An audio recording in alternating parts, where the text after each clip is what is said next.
My name is Emma Davis, and I'm 29 years old. You know, people always talk about the pain of growing old, about losing youth, about fearing loneliness, about the desperation to find security as the years slip by. But no one ever warns you about another kind of pain, the pain of realizing that your own parents, now facing middle age with their own fears of failure and financial instability, might see you not as their daughter, but as their way out. The house my grandmother left me was supposed to be my sanctuary. A safe place.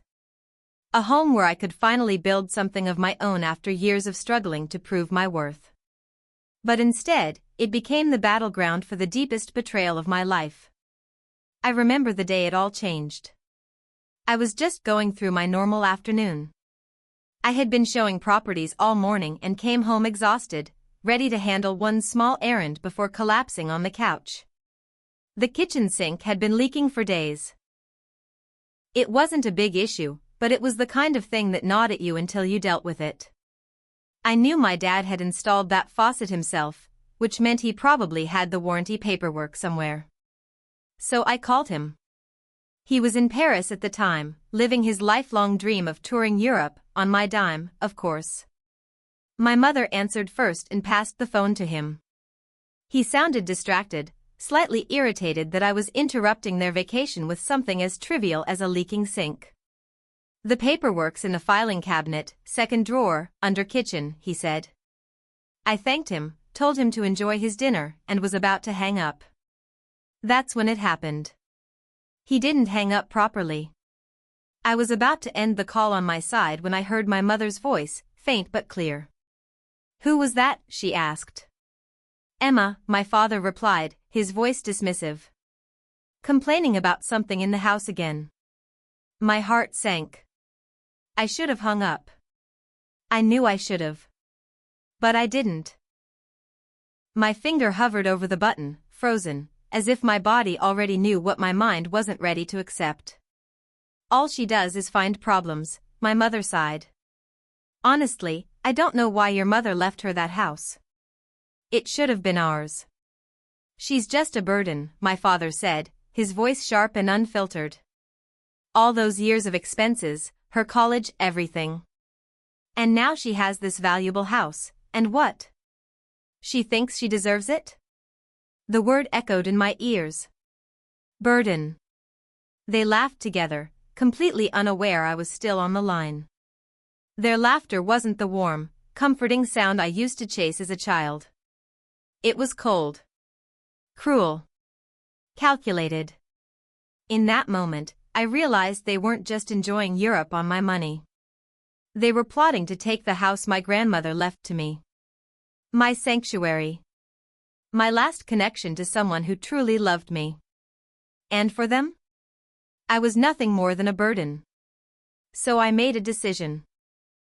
When they returned, smiling with souvenirs, their key didn't fit the lock anymore. The house was empty.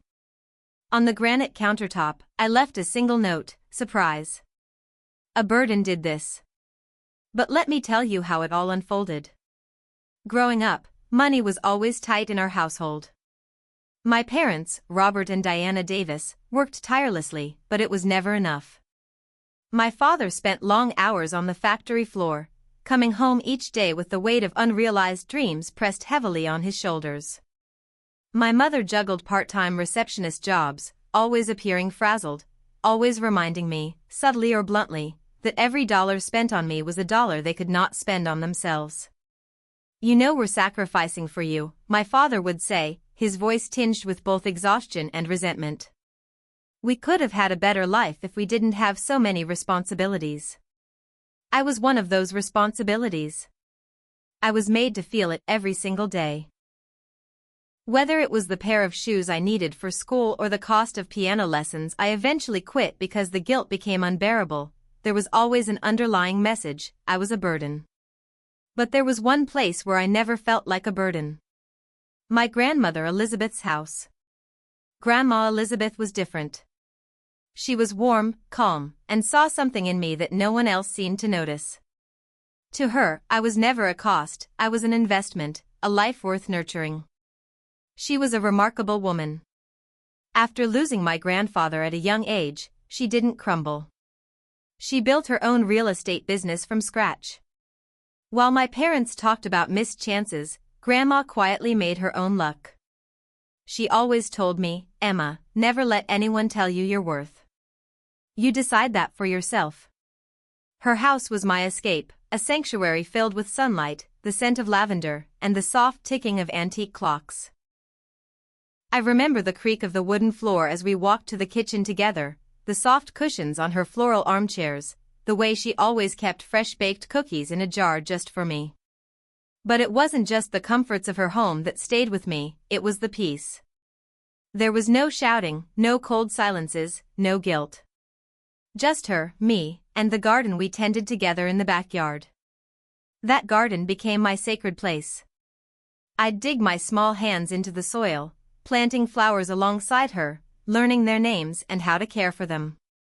It was in that garden where she first told me about college. She believed in my potential long before I ever believed in myself. When I turned 18, she was the one who sat with me at the kitchen table, helping me fill out scholarship applications, explaining financial aid forms I barely understood. My parents didn't approve. They saw higher education as arrogance. "College is for people who think they're better than everyone else," my father scoffed. I later found out he'd never applied to college at all. My mother stayed silent, but her disapproval was written all over her face. They refused to contribute a single penny toward my education. But Grandma wouldn't let me give up. She taught me to fight for myself. I worked 3 jobs to get through school, often falling asleep on library desks between shifts. I graduated with a business degree, and the first person I looked for in the crowd was her. She beamed with pride, tears in her eyes, while my parents complained about the parking. I didn't know then that I would lose her so soon. I didn't know that just a few years later, her absence would leave me unprotected against the people I had always called family. But I remembered everything she taught me. She was my foundation. My safe place. And the house she left me? It wasn't just a building. It was a piece of her, a legacy of love, strength, and quiet resilience. Little did I know, that house would become the very thing that tested all those lessons. The day my grandmother passed away was one of the hardest days of my life. I was 25 years old, still trying to find steady footing in my career, when the call came. It was sudden, a heart attack. One moment she was there, the next she was gone. I felt the air leave my lungs, as if the world had shifted, leaving me unanchored. At her funeral, the weight of her absence settled on me like a thick, suffocating blanket. My parents, Robert and Diana, offered the usual words of condolence, but even then, I noticed something else in their eyes, something that made me uneasy. It wasn't just grief. There was curiosity, calculation. I didn't understand it at the time, but I would soon. A few weeks later, I was summoned to the reading of her will. The attorney's office was a sterile place. White walls, tidy bookshelves, the faint scent of paper and ink. I sat quietly as her lawyer, a kind older man named Mr. Gordon, read the document aloud. To my granddaughter, Emma Davis, who has shown the determination and responsibility to appreciate its value, I leave the property located at 1842 Magnolia Drive. My heart stopped. The house. Her house. Mine. It was not a shared inheritance. It was not split among family members. It was mine, fully, with no conditions. My parents were left a modest cash inheritance, enough for a used car or perhaps a few months of expenses. The room fell silent. My parents' faces darkened, the realization settling in like a storm cloud. They tried to mask their disappointment, but I saw it. I felt it. At first, they didn't say much. There were a few awkward congratulations, forced smiles, but the tension was unmistakable. Then the comments started. "Emma, when we renovate the kitchen, we should open up the space," my mother would say, casually running her hand across the countertops I had just paid to replace. "You know, I really don't like that paint color in the living room. my father would remark, ignoring the fact that I had carefully selected it to match the furniture I had bought with my own money. It was subtle at first, suggestions, ideas, little reminders that this was the family home, not just mine. They rarely called it Emma's house.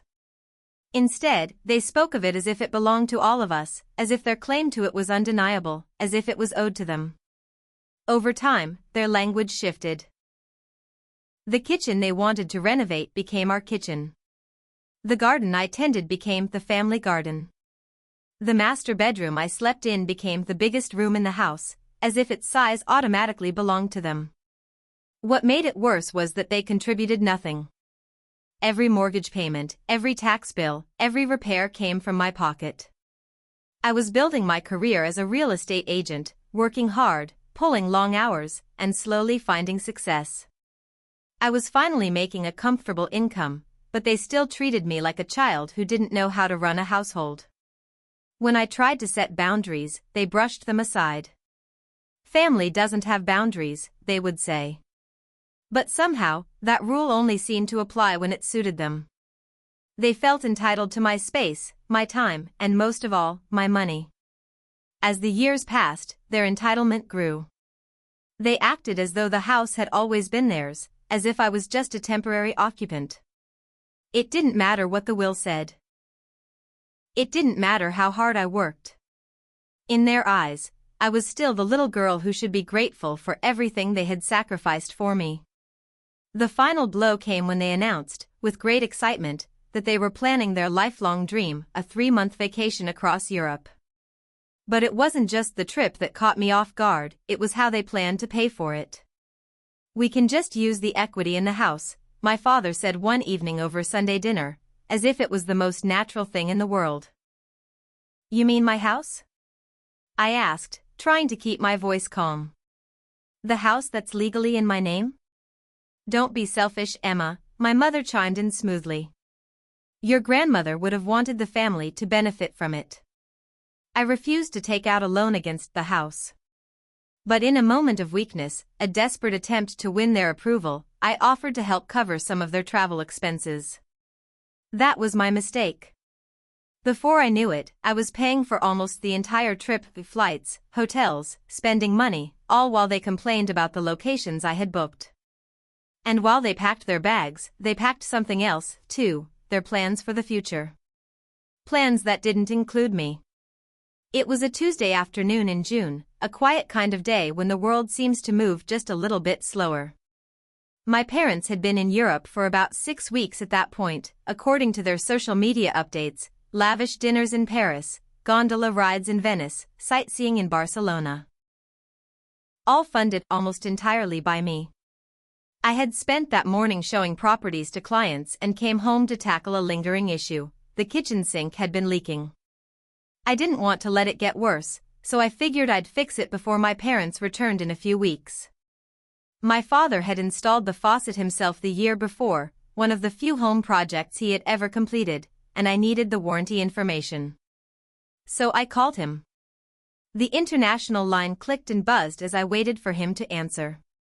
"Hello?" His voice was distant, and the connection was slightly delayed. "Hey, Dad, quick question about the kitchen faucet. Do you remember where you put the warranty paperwork? It's starting to leak again." He sighed, clearly annoyed to be bothered while enjoying his expensive European adventure.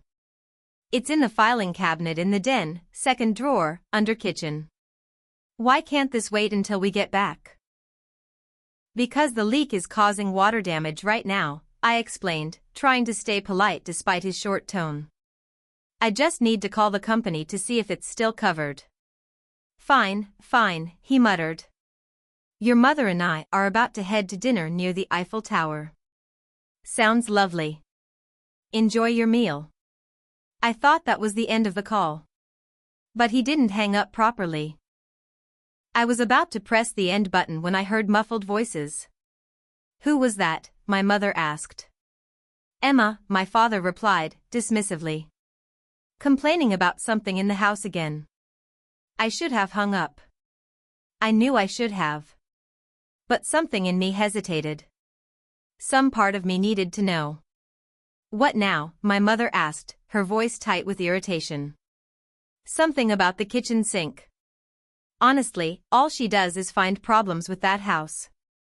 I sat in stunned silence, the phone still pressed to my ear, my heart thudding in my chest. I don't understand why your mother left her that house in the first place, my mother continued. We're her parents. It should have gone to us. There was a pause, and then my father's voice became sharper, colder. When we get back, we need to have a serious talk about our retirement. Emma needs to understand that house is our security. It's our future. I felt my stomach drop. She's been a burden from the start, he said. All those years of expenses, college, everything. Now she has this valuable property just dropped in her lap, and she actually thinks she deserves it. Burden. That word stung more than anything. She's always been selfish, my mother agreed. But she's also easy to manipulate. Remember how quickly she agreed to pay for most of this trip? All you had to do was mention family obligation a few times. They both laughed, a sound I used to associate with comfort, now dripping with cruelty. We just need to keep working on her, my father continued. Eventually, she'll sign the house over to us, or at least add us to the deed. Her weakness is that she still wants our approval. What if she refuses? My mother asked. She won't, my father said, confident. Emma's always desperate to be loved by us. All we have to do is remind her of everything we've sacrificed. And if that doesn't work? Then we start talking about nursing homes and medical expenses, he said, coldly. By this time next year, that house will be ours. And if it comes to that, my mother added, we're living there anyway. Possession is 9/10 of the law. She'd never kick us out. They laughed again, their plan fully formed. I couldn't move. I couldn't breathe. Their words washed over me like icy water. I grabbed my other phone with trembling hands and began to record the conversation.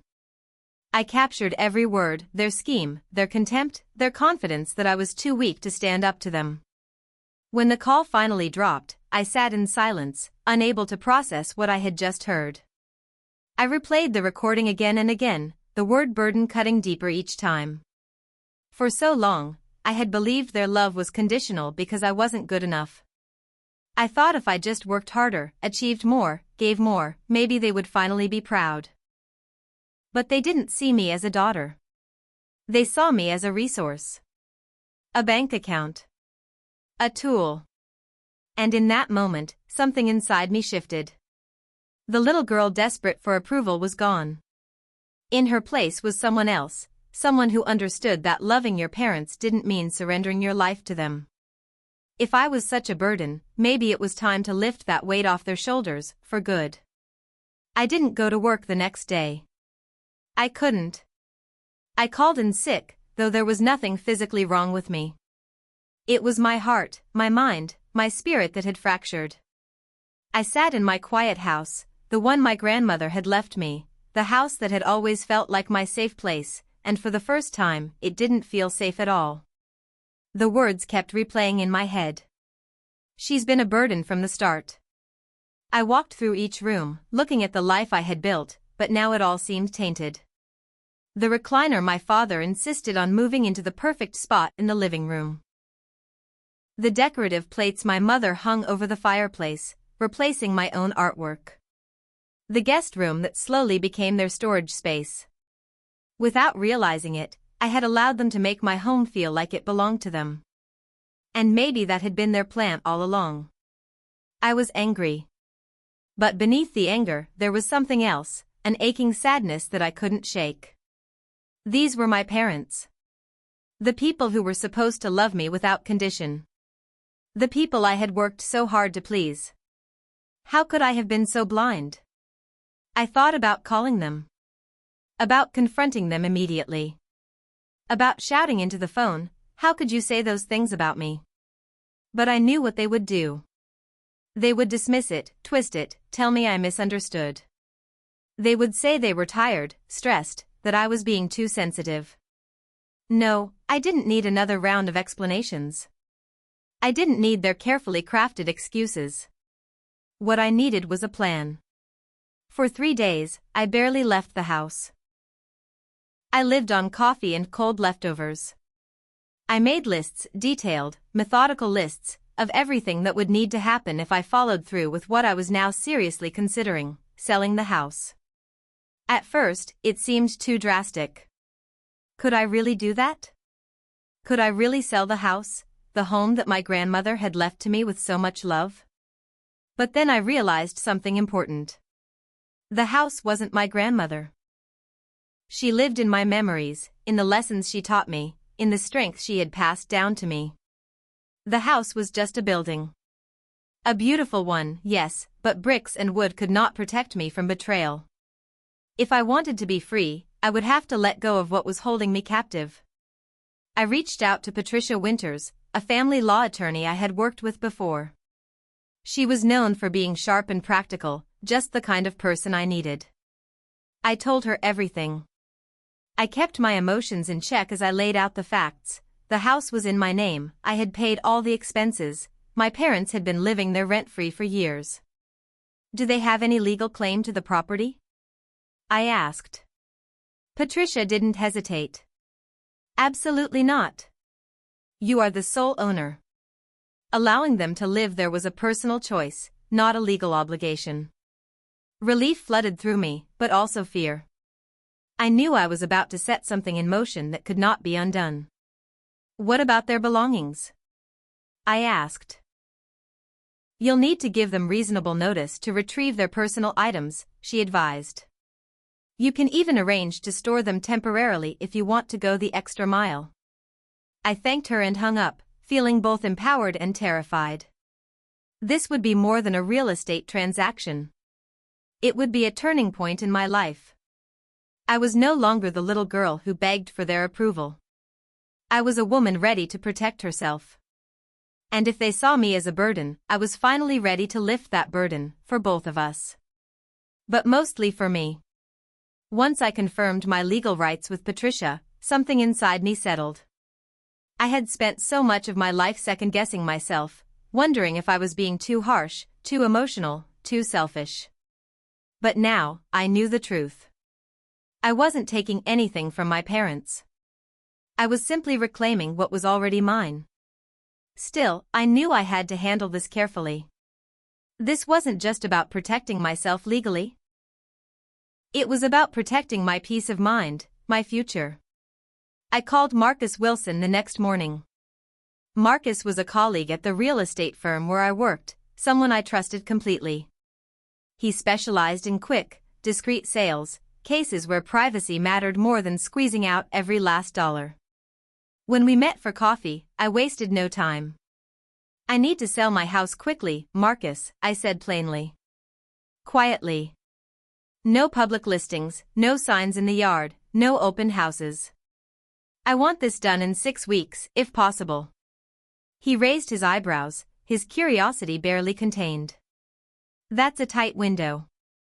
Family situation? Yes, I said simply, not offering more. Marcus leaned back in his chair, nodding. Okay. You'll probably have to accept a slightly lower offer to move that fast, especially with the confidentiality you're requesting. I understand, I said. I'm prepared to accept that trade-off. We ran through the numbers together. The house had appreciated significantly since my grandmother left it to me. Current market value was close to $980,000, but for the sake of a quick, off-market sale, Marcus estimated I could realistically sell for around $900,000. That's acceptable, I said, calculating the proceeds in my head after paying off the remaining mortgage and closing costs. Marcus agreed to start contacting discreet, pre-qualified buyers immediately. He assured me that he had a few clients who preferred quiet transactions and would likely be interested. I returned home that afternoon and sat down at my kitchen table with my laptop. I made a detailed inventory list of everything inside the house, dividing the items into clear categories: things that belonged to me, heirlooms from my grandmother, items my parents had brought in, and a final category, uncertain ownership. For every piece of furniture, every dish, every picture frame, I made sure I could prove where it came from. If I couldn't, I generously assigned it to my parents. I wanted no disputes later, no accusations of taking what wasn't mine. I called a moving company and scheduled 2 separate pickups, one for my belongings and another for my parents' things. I rented a storage unit in their names, paid 6 months in advance, and arranged for the access code and billing information to be mailed to them at their hotel in Europe. I didn't want to be cruel. I just wanted to be free. I also opened new bank accounts at a different institution, purchased a new phone with a new number, and created a new email address. I wanted to make sure they couldn't easily reach me after this was done. As the days passed, I began to move with quiet, focused determination. Every document I needed, my birth certificate, my social security card, my passport, my grandmother's will, and the deed to the house, I carefully secured in a safety deposit box at my new bank. At night, when the house was still and I was surrounded by half-packed boxes, doubt crept in. Was I overreacting? Was I doing the right thing? But then I would replay the recorded phone call, the sharp sting of my father's words, "She's been a burden from the start." Each time I heard it, my resolve hardened. One afternoon, while sorting through my grandmother's old papers, I found something I hadn't expected, a letter she had written to me but never sent. It was dated just a month before she passed. "My dearest Emma, I want you to know why I made the decisions I did. Your parents have always expected life to hand them what they wanted, without effort or responsibility. But you have worked for everything. You understand the value of hard work. I am leaving you this home because I know you will care for it, honor it, and use it to build your own success. Never doubt that you deserve every good thing that comes your way. I am so proud of you." Tears streamed down my face as I read her words. It was as if she had known all along what might happen. She had left me the house as both a gift and a shield. That letter gave me the strength I needed to keep moving forward. I wasn't taking revenge. I was taking back my life. The following weeks moved with a pace that both exhausted and empowered me. I was no longer wavering. The decision was made. I was moving forward, step by step, quietly but with precision. Marcus worked quickly. He arranged private showings with a select group of buyers who preferred discretion and understood the urgency. Within 2 weeks, we had 2 solid offers, both under market value but within the range Marcus and I had discussed. I accepted the higher one, $915,000 from a corporate executive who was relocating to the area and could close quickly. The timing was almost poetic. The sale would close just 3 days before my parents were scheduled to return from Europe. In the meantime, I carefully packed my personal belongings, labeling each box clearly and separating them from the items that would go into storage for my parents. I made sure nothing would be left behind that could be questioned later. The moving company was scheduled for the day of the closing. They would handle 2 separate deliveries. My belongings would go to my new temporary apartment in another city, and my parents' belongings would be sent to the storage unit I had arranged. I went through the house room by room, checking drawers, closets, and shelves, making sure I missed nothing. In my parents' bedroom, I found a small box hidden in the back of their closet. Inside were dozens of letters from my grandmother to my parents. Against my better judgment, I read them. The letters were heartbreaking. Over the years, my grandmother had written repeatedly, offering financial help but always warning them to become self-reliant. "Robert," one letter read, "this will be the last time I provide financial assistance without a repayment plan. Your constant requests are straining our relationship. I worry about the example you're setting for Emma." Another letter, written just a year before she passed, was even more direct. "I am concerned by your assumption that my home will automatically become yours. I have worked hard for everything I have, and I intend to leave my assets to those who will honor and preserve them. You should begin making your own retirement plans that do not involve my property. It was clear. She had seen through them long before I did. She had chosen me with full awareness. I carefully placed the letters back in the box and included it among the items to be sent to storage. I didn't need to keep them. I already knew the truth. On the day of the closing, I dressed with care. I chose a simple blue suit, professional and polished, something that made me feel strong. Marcus met me at the title company's office, already chatting with the title agent when I arrived. "Ready for this?" he asked quietly. I nodded. More than ready. The buyers arrived promptly. They were pleasant people, excited about the house and the neighborhood. Under different circumstances, I might have shared stories about the garden, the magnolia tree, the sunlight in the kitchen. But not today. Today, I just wanted to finish. The closing itself was surprisingly simple. Sign here. Initial there. Review this page. Sign again. With each signature, I was closing a door. Severing a tie. Reclaiming my life. When the title agent handed me the final check, I felt no regret. Only relief. "Congratulations," she said, shaking my hand. "Best of luck to you." "Thank you," I replied, meaning it. Outside, Marcus walked with me to my car. "You're okay?" he asked, his voice gentle. "I will be," I said, offering a small but genuine smile. "Thank you for handling this so carefully." "Happy to help," he said. "Though I'm still curious about the story behind it." "Maybe someday I'll tell you," I replied. "But right now, I have movers to meet." By noon, the moving company had arrived. I supervised closely, making sure each box went to the correct truck, that my belongings and my parents' belongings were kept completely separate. Everything was photographed, inventoried, and properly labeled. Nothing was rushed. Nothing was overlooked. When the last box was loaded, I walked through the house one final time. I paused in each room, remembering moments with my grandmother, baking cookies in the kitchen, watching old movies in the living room, tending to the flowers in the garden. I whispered softly, "I hope you understand." I wasn't sure if I was speaking to my grandmother or to the house itself. Maybe both. On the kitchen countertop, I placed the note I had carefully written days earlier. Surprise. A burden did this. I locked the door behind me and dropped the keys through the mail slot. I didn't look back as I drove away. For the first time in my life, I felt something unfamiliar. Freedom. The first message from my parents arrived the day they returned from Europe. It was a voicemail from my father, his voice more irritated than panicked. "Emma, what's going on? We just got back, and our key doesn't work. Call us immediately."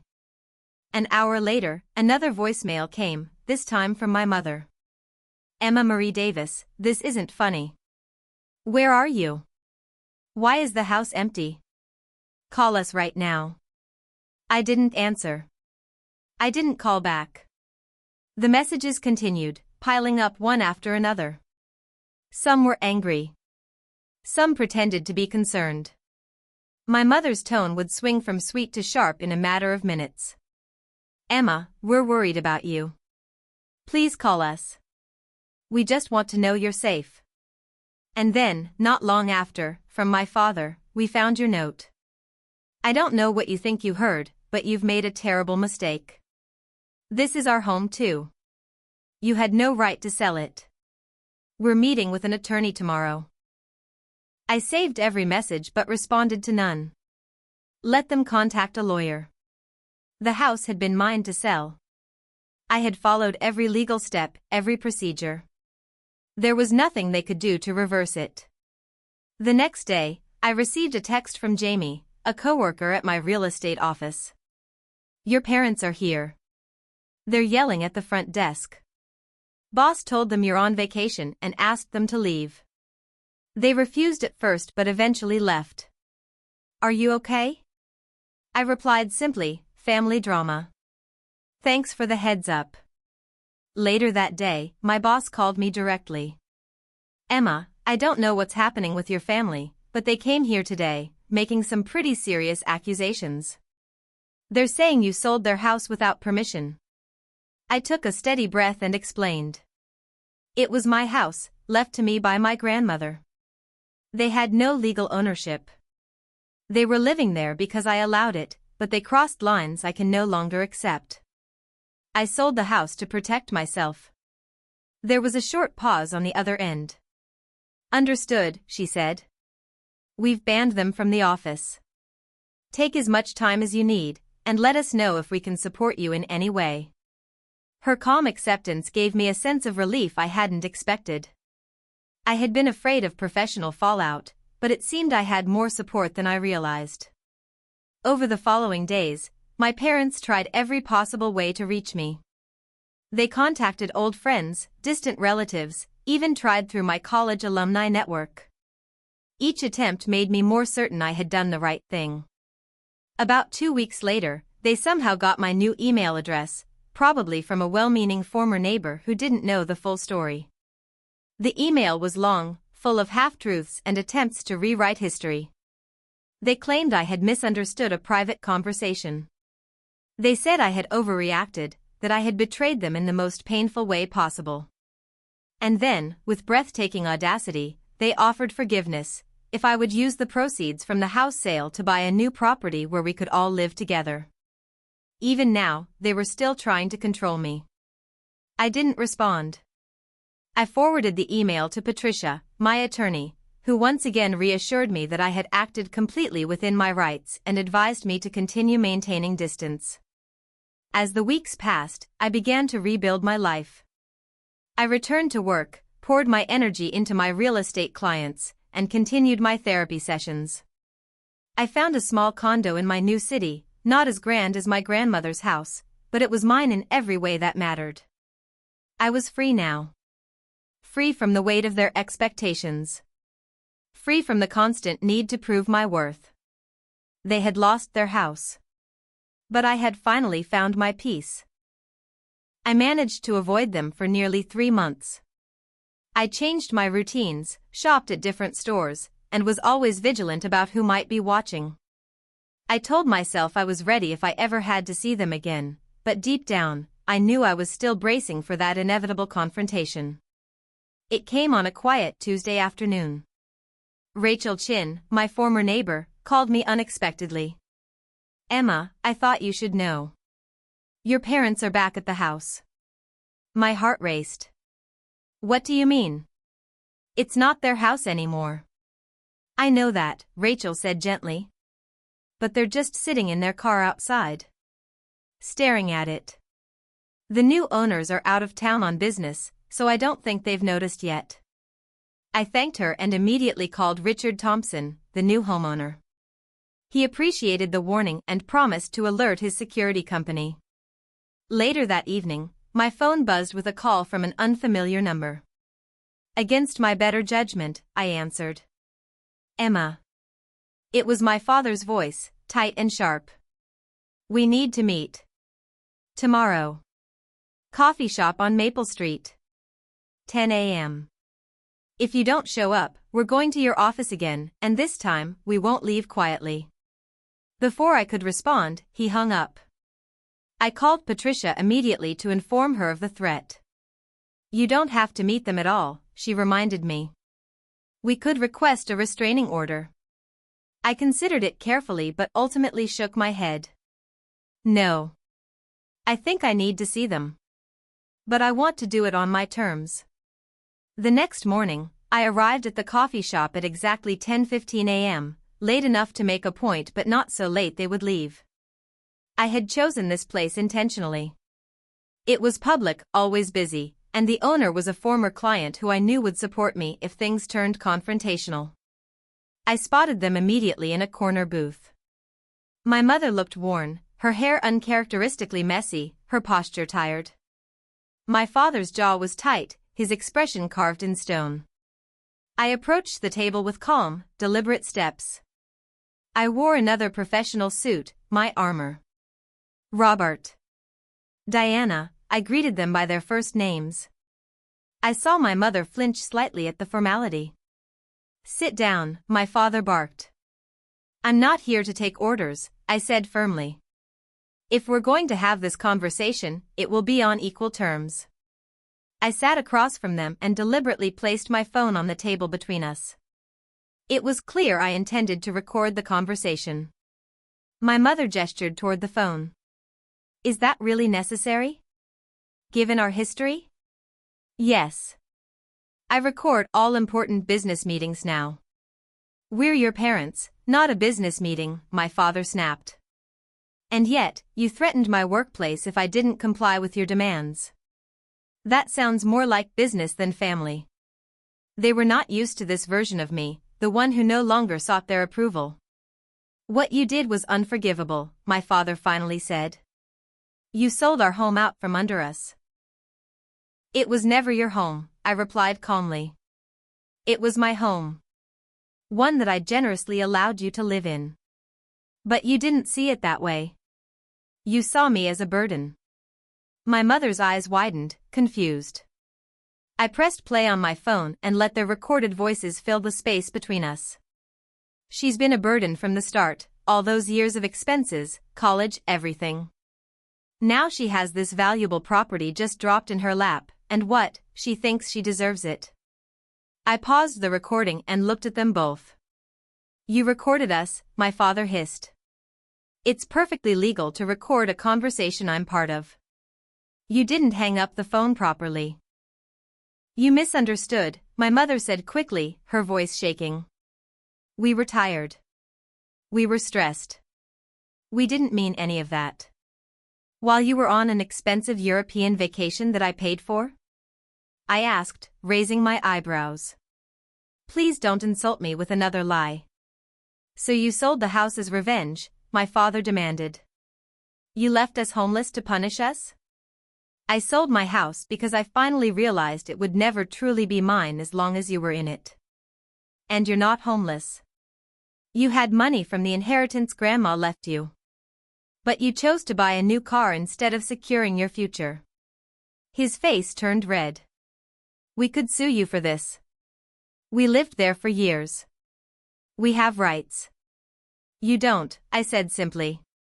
"I consulted with an attorney. You had no legal claim. You never paid rent, never contributed to expenses, and your names were not on the deed. But if you want to spend what money you have left on a losing lawsuit, go right ahead." My mother began to cry, using the same tears that had manipulated me so many times before. But this time, I felt no pull to comfort her. "What do you want from us?" she asked, her voice small. "An apology?" "Fine. We're sorry if you misinterpreted what you heard." "That's not an apology," I said quietly. "That's another manipulation. What I want is for you to acknowledge what you did. Not just that conversation, but years of treating me like an investment you expected to pay dividends." "And what are your terms?" my father asked coldly. "I will not provide you with any financial support going forward. I will not share my new address. I will communicate with you only when and if I choose to. If you come to my workplace again or harass me in any way, I will pursue legal action." His chair scraped loudly as he pushed back, his fists clenched. My mother grabbed his arm, urging him to sit. "You think you're better than us now? With your career and your fancy education," he spat. "You're right," I said softly. "I wouldn't be who I am today without you. Every manipulative comment, every time you made me feel I wasn't enough, you taught me exactly what kind of person I don't want to become." I stood and gathered my things. "Your belongings are in a storage unit. I paid for 6 months. The information was sent to your hotel in Paris. Let me know if you need me to resend it." "That's it," my mother whispered. "That's all you have to say to us?" I looked at them, really looked. For the first time, I didn't see my parents. I saw two flawed people who had never learned how to love without conditions. "I hope you find peace," I said gently. "But I won't be your collateral damage anymore." As I walked out, I felt the weight of their stares on my back. But for the first time in my life, I walked away standing tall. Outside, the crisp autumn air filled my lungs, and what I felt wasn't anger or sadness. It was peace. 6 months after that final confrontation at the coffee shop, I had fully settled into my new life. I moved to Richmond, about 2 hours away from my old home, a distance that allowed me to keep valuable professional connections but offered enough space to truly start fresh. My new home was a modest townhouse, nothing grand, nothing extravagant, but it was mine. Every piece of furniture, every color on the walls, every photo frame was chosen by me, for me. For the first time, my space reflected my spirit, not the weight of family expectations. I deliberately chose a modern style, clean lines, soft textures, cheerful colors. I didn't bring a single antique or family heirloom with me. I left behind anything that carried the weight of old memories. My mornings began quietly with coffee on my small balcony overlooking a peaceful courtyard. There were no tense phone calls, no knocks on the door that I dreaded. Just me, the rising sun, and the sound of birds greeting the day. Professionally, I found new energy. The move reinvigorated my passion for real estate. I discovered I had a particular talent for working with first-time homebuyers, people who were nervous about stepping into a world they didn't fully understand. I took the time to explain each document, every detail, patiently walking my clients through the process until they felt confident. "You really want us to understand, not just sign," one young couple told me after closing on their first home. Their words touched me deeply. "Yes," I told them. "Everyone deserves to know what they're agreeing to." I found unexpected comfort in those simple, honest exchanges. My therapy sessions with Dr. Palmer continued, though we gradually reduced the frequency. The focus shifted from the immediate trauma to the long-term patterns that had shaped my life. One session in particular stayed with me. "You've said before that you sometimes feel guilty," Dr. Palmer noted, "as if you overreacted by selling the house without confronting them first. Let's explore that." I sat quietly, thinking. I suppose a part of me wonders if I should have given them a chance to explain. And what would they have said if you had? They would have denied it. They would have told me I misunderstood. That I was too sensitive. That I was imagining things. Would any of those responses have changed what you heard? No, I admitted. It would have just given them another chance to manipulate me. Dr. Palmer nodded. "Emma, what you experienced is something we call financial abuse. It's when money is used as a tool for control. It often hides behind the language of family obligation or parental sacrifice, but the underlying pattern is the same: control through guilt and dependence." Hearing the words financial abuse shook me. I had never called it that before. I thought abuse was louder, more obvious. But the quiet, steady pressure I had endured all my life suddenly made sense. "They made me feel like I owed them for existing," I whispered. "Yes," she said gently. "And you don't owe anyone for being born." That realization changed everything. I started researching financial abuse, especially within families. I was astonished to discover how common it was, how many sons, daughters, even spouses had been quietly drained by people who claimed to love them. An idea began to grow inside me, one that wouldn't go away. What if I could help others recognize this pattern before it took hold of their lives? I approached Vanessa, my manager at the real estate firm, and shared my idea for a workshop. It wouldn't just cover home buying, I explained. It would teach people how to recognize when financial decisions are being influenced by manipulation, whether from family, partners, or anyone else. Vanessa listened carefully and smiled. "I think that's brilliant, Emma. If we can teach people to protect themselves while buying homes, that's a real service. It's something we don't talk about enough." With her support, I began developing the workshop. I called it Building Foundations: Financial Autonomy in Major Life Decisions. When we hosted our first session, I expected maybe 10 people to show up. Over 30 attended. Each story they shared echoed pieces of my own, parents who had pressured their children into loans, partners who controlled finances under the guise of love, friends who guilt each other into dangerous decisions. Every story reminded me why this work mattered. And for the first time in years, I felt not only free but purposeful. As the months passed, the workshop began to grow beyond what I had expected. More people attended each time, more stories surfaced, and more faces lit up as they realized they were not alone.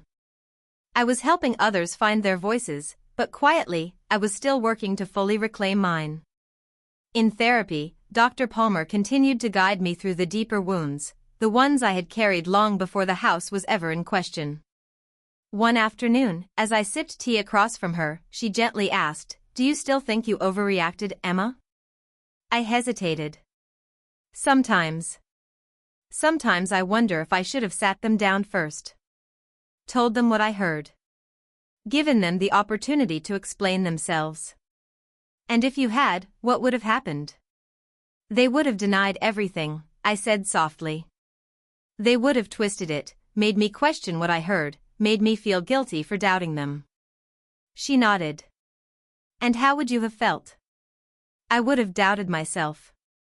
Again. I would have let them stay. Dr. Palmer leaned forward, her voice steady and calm. Emma, that's what they were counting on. They knew exactly which buttons to press to make you doubt your own reality. She paused, giving me space to let her words settle. You've spent years carrying a burden you never should have held. The belief that your worth was something you had to earn. But love, real love, is not a transaction. It is not something you prove. It is not a debt to repay. I swallowed hard, the weight of her words pressing against old wounds. I never thought of what they did as abuse, I admitted. That's because financial abuse within families often hides behind softer words. It looks like duty, like obligation, like helping. It's not always loud. Sometimes, it whispers. But it still leaves scars. For the first time, I allowed myself to say it out loud. They used money to control me. They made me feel guilty for succeeding. They made me believe I owed them because I dared to build a life they didn't approve of. And when you finally said no, Dr. Palmer said gently, you reclaimed your power. I walked out of her office that day feeling lighter, though I knew the healing would take time. Later that evening, as I reviewed my workshop materials, I realized I wanted to expand the program. I wanted to reach more people, to shine a light on the quiet forms of manipulation that so often go unnoticed. I proposed additional sessions focused specifically on family-based financial abuse, how to recognize it, how to set boundaries, and most importantly, how to protect your own sense of self-worth. Vanessa, my manager, not only approved but offered to help promote the new sessions. The response was overwhelming. People came forward with stories of parents who drained their savings, siblings who demanded endless financial support, spouses who controlled every dollar spent. Each story was different, but the pattern was the same. Some participants cried as they shared their experiences, realizing perhaps for the first time that they weren't selfish for wanting to keep what was rightfully theirs. They weren't ungrateful. They weren't wrong. They were just people who had been taught to put everyone else's needs before their own. And now, they were learning to choose themselves. After one particularly emotional session, a woman about my mother's age approached me. You gave me the courage to finally tell my daughter no, she whispered, tears in her eyes. I never realized I was allowed to. Her words stayed with me. Sometimes, the most radical thing we can do is simply to say no. Sometimes, the most powerful form of love is the one we extend to ourselves. As the months unfolded, the workshops evolved into something far greater than I had originally imagined. What began as a small educational session quickly became a support network, a safe place where people could speak openly about the financial pressures they faced, often from the people they loved the most. The stories were heartbreakingly similar. Adult children pressured to co-sign loans for irresponsible parents. Siblings guilt into covering endless expenses. Spouses who subtly siphoned savings while cloaking their actions in the language of partnership. I saw my story reflected in theirs. And I realized this wasn't just my battle, it was a quiet epidemic that too many people faced in silence. One day, a local women's magazine reached out to interview me after attending one of our sessions. They wanted to highlight the importance of financial autonomy, especially for women navigating major life decisions. The article, titled Financial Freedom: Emma Davis's Mission to End Financial Manipulation, brought even more attention to the issue. More people came to our workshops. More people shared their stories. Through this growing network, I reconnected with Aunt Judith, my grandmother's sister, whom I hadn't seen since the funeral. We met for lunch at a small cafe, and as soon as I saw her kind eyes, I felt a wave of comfort. It was like finding a missing piece of my family that I hadn't realized I needed. "Your grandmother would be so proud of you," Aunt Judith said softly, reaching for my hand. "She faced similar struggles with your father throughout his life. He always expected things to be handed to him." I stared at her, surprised. I never knew. Grandma never talked about that. She didn't like to burden people with family troubles, Aunt Judith explained. But I think she saw so much of herself in you. The independence. The determination. That's why she left you the house. I nodded slowly. She knew my parents would be angry. She did, Aunt Judith confirmed. But she trusted you to honor her gift. Hearing that filled me with both sadness and gratitude. My grandmother had made her decision with clear eyes. She hadn't been tricked or misled. She knew exactly what she was doing. Over the next few weeks, I continued to receive occasional emails from my parents. The tone varied, sometimes pleading, sometimes angry, sometimes strangely formal. But what never changed was their unwillingness to truly accept responsibility. They said I had overreacted. They said I had betrayed them. They claimed they had only wanted to secure the family's future. But their version of the family's future had never included my happiness. Only their comfort. I didn't respond. There was nothing left to say. Instead, I poured my energy into the workshops. I collaborated with other real estate agents, financial advisors, and even therapists to create a more comprehensive program. Together, we built something that didn't just warn people about manipulation, it empowered them to trust their own decisions. We covered everything from recognizing emotional blackmail to protecting assets during major life changes. We created handouts, step-by-step guides, and resource lists for people who felt trapped in situations that blurred the lines between love and obligation. The more I worked, the more I realized this was becoming my life's mission. I wasn't just selling homes anymore. I was helping people build boundaries. Protect their independence. Choose themselves. One Saturday, after a particularly packed session, a young man lingered behind while others left. He looked nervous but determined. "My parents expect me to buy them a house," he said quietly. "They say it's my duty. That I owe it to them for raising me." I looked him in the eye and gently asked, "Do you believe that you owe them your future?" He thought for a moment, then shook his head. "No. I don't." "Then you've already made the hardest decision," I said, offering a reassuring smile. "The rest is just logistics." He smiled back, visibly lighter, as though a heavy chain had been removed from his shoulders. That was the moment I realized I had truly come full circle. My grandmother had left me a house.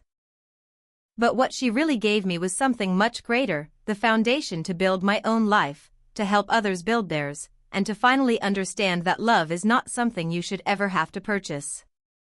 On the 1-year anniversary of selling my grandmother's house, I took the day off work and drove to the cemetery where she was buried. I brought a bouquet of her favorite flowers, pink peonies, and found a quiet bench near her resting place. The sky was clear that morning, the air crisp and calm. I sat there for a long time, just breathing, just remembering. I thought about everything that had happened over the past year. The betrayal. The pain. The hard choices.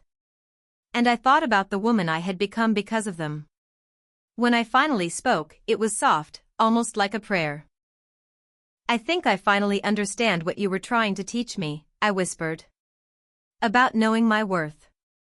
About standing on my own. About recognizing when love comes with too many conditions." I traced the edge of her headstone gently, wishing we had had more time. But I also felt grateful for every lesson she had passed on to me, some spoken, some unspoken, all of them life-changing. I sat with her memory as if she were sitting right beside me, sharing the quiet. As I reflected, something inside me settled. It wasn't forgiveness exactly. It was something else, acceptance. My parents were who they were. Their behavior came from their own fears, their own limitations, their own unresolved struggles. I couldn't change them. I couldn't fix them. And I no longer needed to try. The burden I had carried all my life, the desperate need to earn their love, to finally be enough, was no longer mine to hold. That weight had finally been set down. When my phone buzzed in my pocket, I smiled. It was a text from Megan, the friend I had reconnected with months earlier. "Still on for dinner tonight? The whole gang's excited to see you." The gang. Friends who had become family by choice. People who accepted me for who I was, without expecting anything in return. I texted back quickly, "Absolutely. Can't wait." As I drove home, I found myself thinking about the note I had left behind on the granite countertop in my old house. Surprise. A burden did this. At the time, I had written those words with sharp edges. They were meant to reclaim the insult, to turn it back on those who had used it against me. But now, a year later, I saw the message differently. Sometimes, the heaviest burdens we carry are the ones we place on ourselves, the pressure to be perfect, to be generous beyond reason, to endlessly accommodate others just to feel worthy of love. And sometimes, the bravest thing we can do is to set that burden down. In the end, I hadn't just sold a house. I had reclaimed my life. That evening, surrounded by people who truly cared for me, I raised a quiet toast. To my grandmother, whose love built the foundation for my freedom. To my journey, with all its twists and painful lessons. And to the woman I was still becoming, unburdened, uncompromised, and finally, truly free. Emma's story is a powerful reminder that love, especially within families, should never come with strings attached. Too often, people carry the weight of expectations that they must give endlessly to earn affection, approval, or a place in the hearts of those they call family. But true love, whether from a parent, a child, or a partner, should never be something you must buy, prove, or sacrifice yourself to maintain. For many of us, especially as we grow older, it becomes harder to set boundaries with those we love. We worry about being seen as selfish or ungrateful. But Emma's journey teaches us that protecting our peace and financial well-being is not selfish, it is an essential part of living a healthy, fulfilling life. It is never too late to say no to manipulation, no to guilt, and yes to ourselves. Emma's courage reminds us that sometimes, the hardest choices lead us to the greatest freedom. Her decision to walk away wasn't just about a house, it was about reclaiming her life, her voice, and her dignity. If her story touched you, please consider subscribing to this channel, sharing this message with someone who may need it, and leaving a comment to share your thoughts or experiences. Your story might be the encouragement someone else needs to make their own brave decision. Together, we can create a community that values self-worth, healthy boundaries, and unconditional love. Thank you for being here.